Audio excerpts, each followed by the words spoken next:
Hai Bes, mau kemana? Sini, kali ini dengarkan saya cerita. Jadi hari ini saya membawakan sebuah cerita mistis, cerita horor. Belum opening. Ulang. Halo Besti, kembali lagi bersama saya Lisnaru di Jendela Horor Part 1. Jadi hari ini saya ada kedatangan cerita dari teman saya Sally. Bukan Sally, Rina. Itu dia nama samaran, Rina. Dia orang Manggarai. Nah, dia Manggarai apa saya tidak akan memberitahukan karena itu adalah privasi. Jadi Rina ini membagikan cerita di mana dia itu mendapatkan kekuatan supranatural dari nenek moyangnya. Tetapi mendapatkan kekuatan itu tuh tidak mudah bagi Rina. Jadi dia tuh selalu melewati berbagai macam cobaan, musibah untuk bisa mendapatkan kekuatan supranatural itu. So, let's check it out. Penasaran kan? Ayo dengarkan cerita. Jadi Rina ini adalah anak bungsu dari 7 bersaudara teman-teman, dan mereka itu tinggal di sebuah desa, sebut saja desa Wo, di Manggarai. Nah, dia ini tinggal bersama orang tuanya dan 7 saudara. Jadi waktu kecil Rina ini tuh menjadi saksi di mana orang-orang di sekitar itu sering beradu ilmu. Mereka beradu ilmu nih, siapa nih di antara mereka nih yang paling hebat? Contohnya, tetangga sebelah kirim burung hantu ke rumah sebelah, terus tiba-tiba di sebelah tangkis segala macam, pokoknya peraduan ilmu seperti itu. Akhirnya tibalah satu waktu nih teman-teman, dia itu juga menjadi saksi bisu, di mana dia punya orang tua juga adalah kena imbas dari aduan ilmu yang orang-orang di sekitar situ lakukan. Jadi ketika itu dia menyaksikan sendiri ketika orang tuanya diguna-gunai, orang tuanya tiba-tiba seperti menjadi gila, orang tuanya tiba-tiba kesakitan, semua hal-hal yang berkaitan yang berbau mistis dia alami di waktu kecil. Jadi dia itu sering mengalami hal-hal yang tiba-tiba dia tidur, dalam tidurnya itu dia berjalan, tiba-tiba orang tua menemukan dia ada di belakang rumah, atau tiba-tiba menemukan dia ada di depan pintu. Padahal setahu orang tuanya Rina ini sementara tidur. Jadi waktu itu hal-hal yang paling memilukan yang Rina alami itu adalah ketika di tahun 2002 kakak pertamanya yang bernama Tommy meninggal dunia. Itu belum memulai pencobaan yang luar biasa bagi keluarga Rina, karena mereka belum pernah mendapatkan hal yang semusibah itu. Jadi ketika Kak Tommy itu mati karena apa? Jadi Rina menjawab bahwa Kak Tommy itu tidak memiliki penyakit apapun. Secara fisik, secara mental itu sehat guys, sehat. Namun yang bikin mengagetkan itu adalah dia itu tiba-tiba meninggal. Tiba-tiba meninggal. Hari demi hari, waktu demi waktu, dari tahun 2002, 2003, 2004, 2005, 2006 itu adalah waktu yang paling memilukan bagi Rina. Karena apa guys? Karena kakak pertama, kedua, ketiga, keempat, dan kelima itu meninggal dunia secara berurutan di tahun-tahun itu.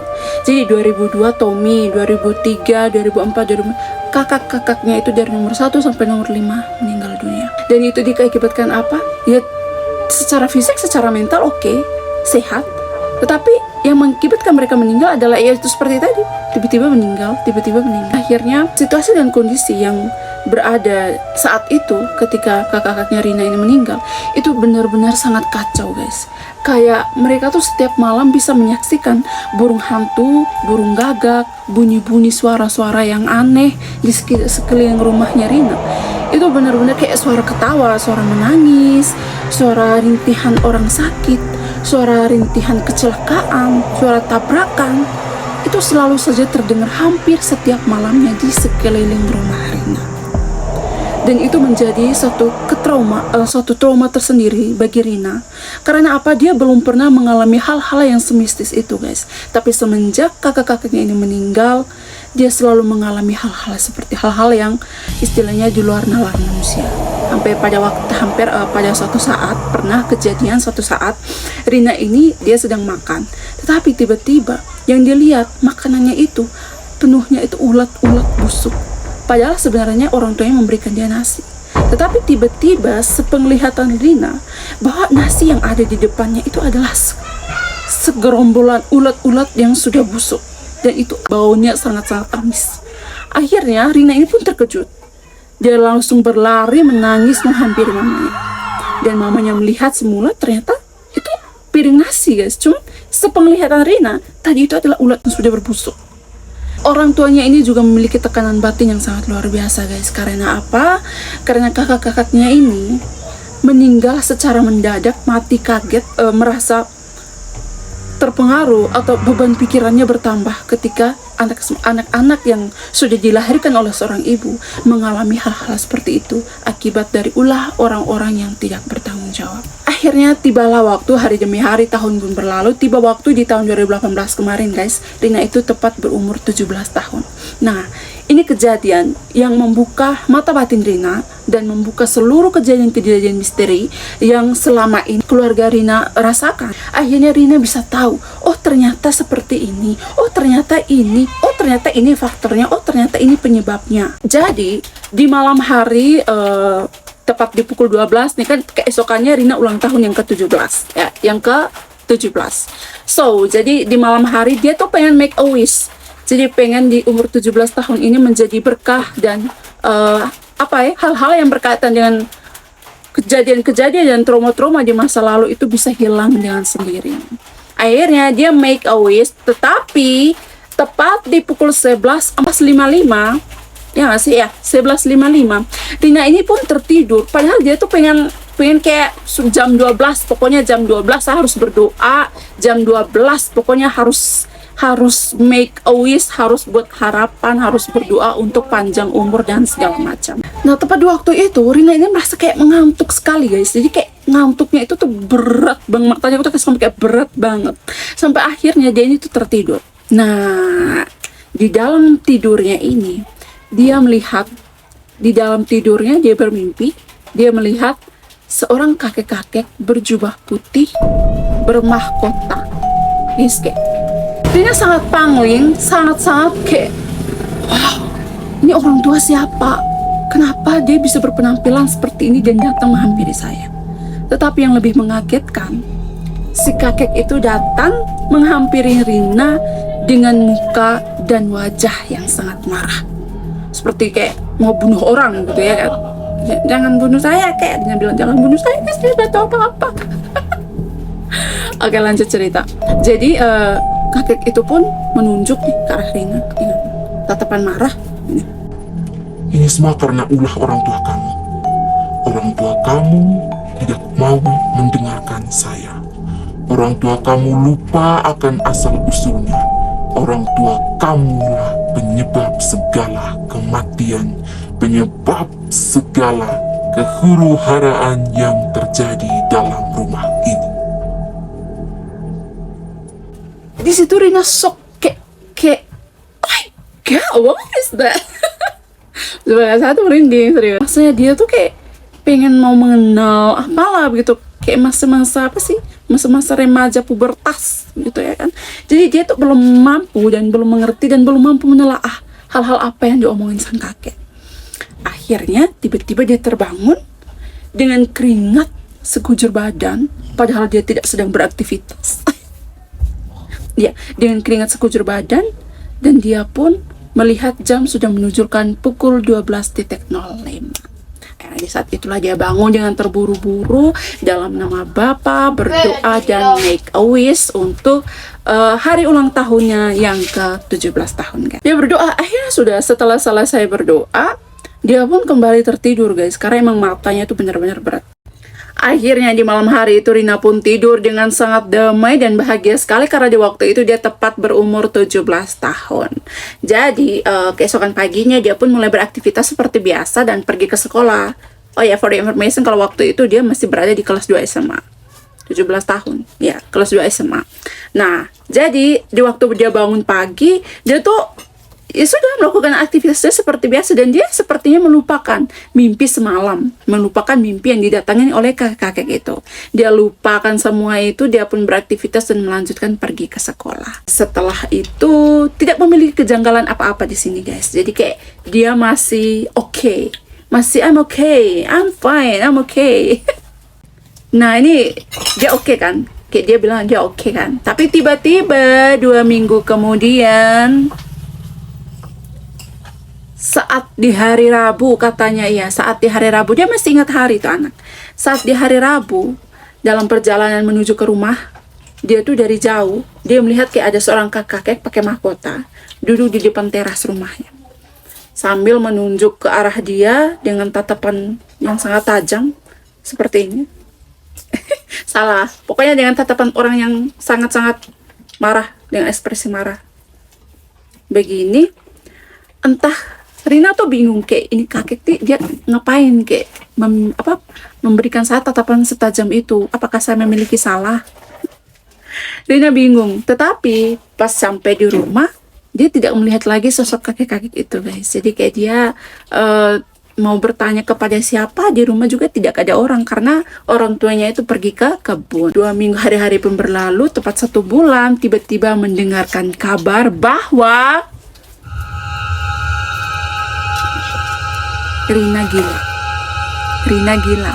Ini perempuan satu tadi dia gila. Dia gila. Gilanya karena apa?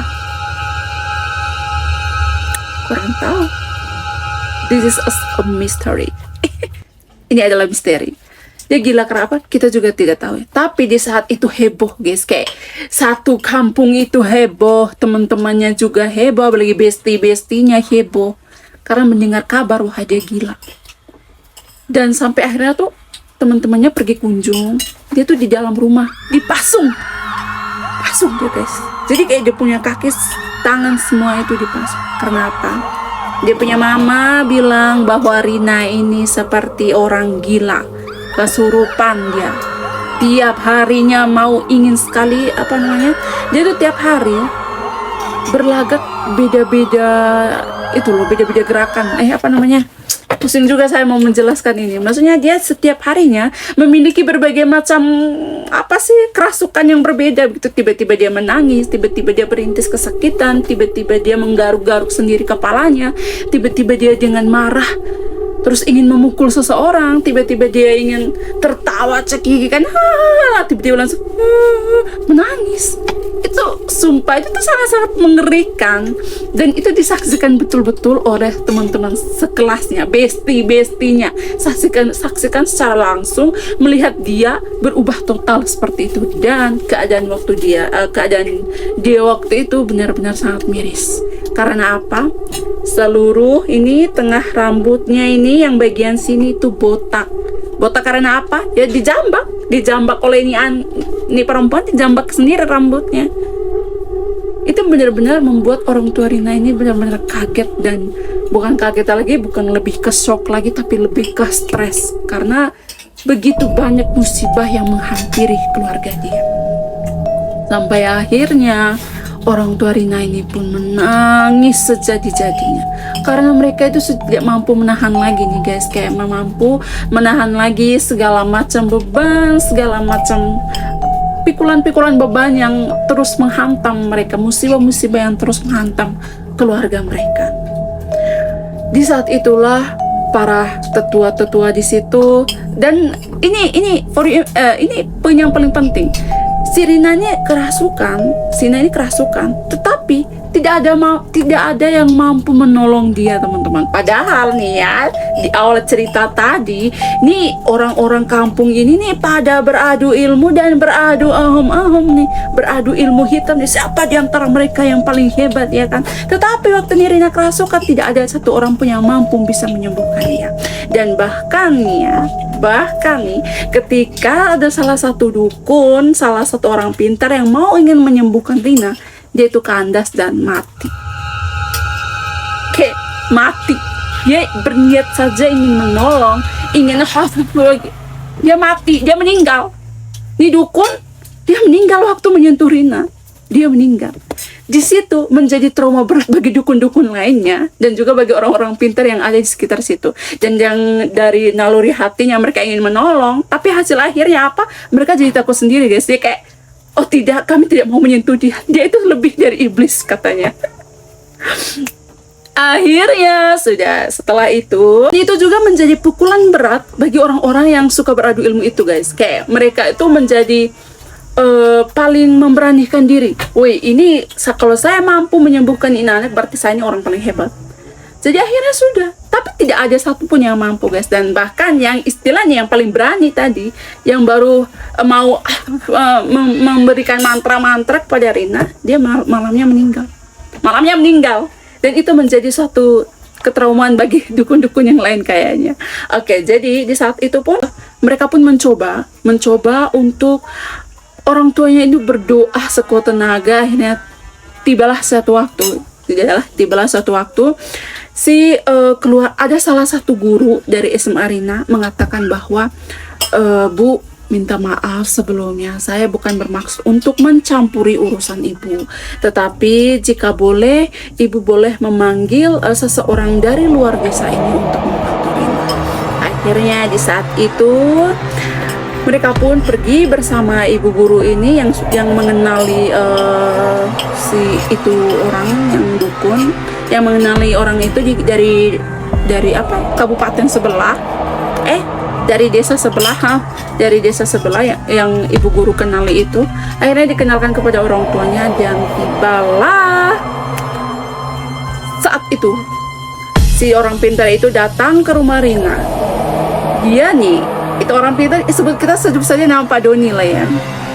Jadi Pak Doni waktu datang di rumahnya Rina, baru tiba pintu nih guys ya, baru tiba pintu. Ini pintu rumah. Nah ini Pak Doni datang nih, tiba-tiba Pak Doni langsung kayak muja. Halo Maafkan saya, Mbak. Saya datang terlambat. semua di situ yang mendengarkan perkataan Pak Doni semuanya itu terkejut guys, kayak semuanya terkejut. Siapa ini? Karena sejarah yang paling mereka ingati, sejarah yang paling orang-orang ingati di kampung ini, bahwa Amba ini adalah pendiri kampung Wo ini. Jadi yang mendiri asal muala kampung Wo ini itu dari si Amba. Nah, si Amba adalah pemilik kampung Wo ini. Pantasan semua dukun yang tadi meninggal. Karena apa? Di zaman dulu nih teman-teman, di zaman dulu. Jadi si Amba ini itu mengajari orang-orang yang ingin berguru bersama dia, itu mengajari orang-orang itu ilmu-ilmu bela diri yang sangat luar biasa. Dan fakta yang mengejutkan bahwa Amba ini adalah pemilik ilmu yang luar biasa yang sebenarnya, karena dia adalah pendiri kampung Wo ini, dan juga dialah yang telah mengajarkan ilmu-ilmu bela diri kepada orang-orang nih yang tadi sering beradu ilmu siapa paling hebat, padahal nih Amba yang ngajarin. Akhirnya sudah Pak Doni ini dengan segala rendah hati, rendah diri, Pak Doni ini pun masuk dan berlutut menghormati si Rina yang lagi kerasukan. Di saat itu menjadi sebuah legenda.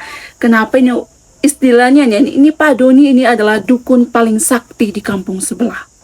Dia bisa mampu menghormati seorang Rina yang sedang kerasukan. Ini maksudnya apa? Kenapa dia bisa menghormati Rina? Akhirnya di saat itulah misteri satu persatu terbuka guys. Jadi ketika Pak Doni datang bersalaman dengan Rina, berlutut di hadapan Rina memohon ampun, akhirnya Rina dan keluarga Rina ini pun merasa sangat kaget guys. Akhirnya mamanya Rina mendekati Pak Doni berkata seperti ini. Pak Doni, apa yang terjadi kepada anak saya? Mengapa anak saya bisa seperti ini? Ini sudah 2 minggu dia seperti ini, Pak. Kami sebagai orang tua, dengan memiliki berbagai macam beban, kami tidak sanggup melihat anak kami seperti ini. Dengan lirih, Pak Doni pun berkata seperti ini. Bapak Ibu, minta maaf sebelumnya jika saya ingin mencampuri urusan Bapak Ibu. Tetapi di sini saya mau mengatakan bahwa sekarang saat ini yang sedang berada bersama Rina adalah Amba. Amba pemilik kampung Wo ini, pendiri kampung Wo ini, dan orang yang paling sakti mandraguna yang telah mengajarkan kami ilmu bela diri secara turun-temurun dari nenek moyang kami. Jadi teman-teman, mengapa orang-orang tadi yang mau sok-sok menyembuhkan Rina meninggal? Ya karena mereka ini, apa sih kau tuh ece-ece, ini ilmu saya yang turunkan kepada kau. Kau jangan sok-sok mengajarkan menyembuhkan saya. Karena melihat hal seperti itu, akhirnya bapaknya Rina pun menangis sejadi-jadinya. Semua orang termasuk ibu guru itu yang datang bersama Pak Doni terheran-heran. Pak, menangis kenapa? Akhirnya bapaknya Rina pun berlutut memohon ampun terhadap si Rina. Maafkan Bapak, nak. Bapak telah melupakan keturunan Bapak.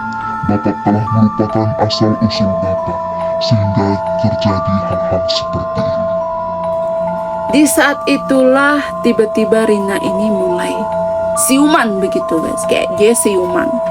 Dia siuman, dia melihat sekeliling, lalu dia menangis sejadi-jadinya. Entah apa yang dia lewati, tetapi itu sebentar. Nanti kita akan ceritakan apa nih yang dia lewati satu persatu. Tenang saja dulu, tenang. Akhirnya dia pun menangis, dan 2 minggu itu dia tidak makan. Nih Rina, dia tidak makan sampai akhirnya dia lapar, kayak dia lapar. Orang tuanya menyiapkan makanan, buka pasungnya, segala macam. Rambutnya pun sudah ya seperti itu tadi ya, botak di sekitar ini karena dia menjambak rambutnya sendiri. Akhirnya setelah itu orang tua Rina ini meminta maaf kepada Rina, meminta maaf kepada Pak Doni. Setelah mereka melakukan tibalah di malam hari, akhirnya si bapak ini pun berniat untuk melakukan sebuah ritual, di mana ritual itu mendatangkan Amba dan berbicara langsung 4 mata kepada Amba. Akhirnya setelah itu malam hari pun tiba, mereka melakukan ritual dan tiba-tiba Amba pun masuk ke dalam tubuh Rina. Nah, mereka membicarakan apa? Seharusnya waktu itu adalah 4 mata bersama bapaknya si Rina, karena di saat itu merupakan juga katanya rahasia keluarga yang turun-temurun dari keluarga Rina ini. Akhirnya setelah beberapa menit, bapak keluar bersama Rina karena sudah selesai pembicaraan terhadap Rina terhadap si Amba, bapaknya. Karena bapak ini ternyata adalah garis keturunan langsung dari si Amba. Kenapa kejadian-kejadian itu seperti itu menimpa keluarganya Rina? Karena bapaknya ini melupakan asal-usul dari dirinya sendiri, turun-temurunnya, karena orang tuanya tidak menceritakan, akhirnya seperti itu teman-teman. Sebenarnya bapaknya Rina ini ingin menjauhkan diri dari hal-hal yang berbau mistis seperti itu teman-teman, tetapi karena garis keturunan langsung ya tidak bisa Anda lari. Dari akhirnya, dari keputusan dan perundingan tersebut, akhirnya Rina pun tiba-tiba menjadi orang yang paling dikagumi di masyarakat itu. Kenapa? Rina ini dengan sekali menginikan air liurnya ke orang sakit ya, tiba-tiba dia sembuh. Wow, amazing. Dia sembuh. Terus orang-orang di sekitar situ tidak mampu melawan dia. Dan akhirnya sekarang dia pun hidup damai dengan keluarganya, dan dia pun mengikhlaskan kejadian-kejadian dan perkara-perkara sulit yang terjadi pada hidup mereka sebelum. Oke, sekarang throwback nih kepada Rina, yang dia itu mengapa dia menjadi seperti itu selama 2 minggu berturut-turut. Nah, jadi ketika itu si Rina ini tiba-tiba dia jatuh pingsan. Nah, di saat dia pingsan itu dia sementara dibawa terbang oleh seorang kakek-kakek berbaju putih. Tiba di sebuah hutan, dan di hutan tersebut ada batu besar berbentuk meja. Dan katanya batu itu sudahlah, takut nanti kalau saya kasih tahu langsung orang-orang pada tahu, oh ini di desa ini, jangan ya. Sampai di sana Rina pun disuruh menaiki batu tersebut teman-teman. Jadi ketika dia naik di batu itu, dia duduk, tiba-tiba dia berubah menjadi sosok seekor naga bermulut api. Ya katanya seperti itu, kayak dia bohong, tapi kayaknya serius. Dia berubah badannya ini menjadi naga, jadi dia tuh begini. Terus tiba-tiba jadi kucing, jadi singa, jadi segala macam bentuk apapun itu ada pada dia. Dan setelah melewati perkara-perkara itu, diajari berbagai macam ini doa-doa, mantra-mantra ya. Diajari berbagai macam mantra. Akhirnya tibalah waktu setelah 14 hari si kakek ini memberikan sebuah buku, dan buku di dalam buku kecil. Menurut orang lihat itu itu tidak ada, tetapi menurut Rina itu adalah buku besar. Orang belum lihat. Apa sih? Ya sudah. Ketika itu si kakek ini mulai memberikan buku besar kepada Rina, dan Rina pun selama 14 hari itu pun dia juga belajar di dalam buku-buku huruf-huruf yang ada di dalam situ. Bahasa Sanskerta nih kayaknya. Akhirnya setelah selesai seperti itu, si kakek ini pun menurunkan sebuah kris bermata emas. Katanya ada matanya di ujung di itu kan kris gitu ya, kayak itunya tuh ada matanya warna merah, diberikan kepada Rina. Lalu 7 batu berwarna diberikan kepada Rina dan mengamanahkan Rina seperti ini. Esok kali kelak engkau tidak boleh sewaktu-waktu melupakan asal-usulmu. Jika terjadi seperti itu, maka engkau akan tahu. Tiba-tiba pandangan Rina pun langsung cerah. Dan tiba-tiba saja dia melihat dirinya dia ini sedang terpasung. Dan dia merasa sangat lapar. Ketika saat itulah dia diberi makan dan segala macam bla bla bla. Akhirnya selesailah sudah. Belum. Ceritanya belum sampai di sini. Jadi ketika itu ada Rina bilang ada sosok-sosok yang iseng nih terhadap dia, mau meyakinkan bahwa si Rina ini benaran tidak nih ada pegangan tidak nih. Nah, ini orang gaya macam-macam ame si Rina ya kan. Akhirnya Rina pun memberikan efek jerah kepada orang-orang tersebut. Akhirnya saat ini dia bukan menjadi seperti tetua ya, tetapi menjadi seperti orang yang paling dihormati di kampung itu. Karena menurut orang-orang di sekitar juga menceritakan bahwa Rina ini kami tuankan seperti tuan kami. Karena kami menjadi penduduk yang seperti ini berasal dari nenek moyang. Saat ini teman saya ini kekuatannya itu digunakan untuk menyembuhkan orang. Rina ini mampu memberikan solusi, mampu menyembuhkan segala macam sakit penyakit yang orang-orang derita yang berkaitan dengan bukan penyakit medis tetapi penyakit poti. Ya, penyakit poti. Orang Manggarai bilang poti. Ya gitu ya, poti. Oke, sekian dan terima kasih guys. Dia itu sekarang menjadi anak indigo guys. Jadi dia tuh bisa mengetahui siapa yang bohong, siapa yang jujur ya. Siapa laki-laki yang benar-benar mencintai dia. Beruntung sekali dia yang mendapatkan kekuatan seperti itu. Seandainya nih, saya juga pengen berbagi. Please, bagi dengan saya kalau punya kekuatan itu sedikit sih untuk saya. So guys, thank you. Next video, bye. Love you.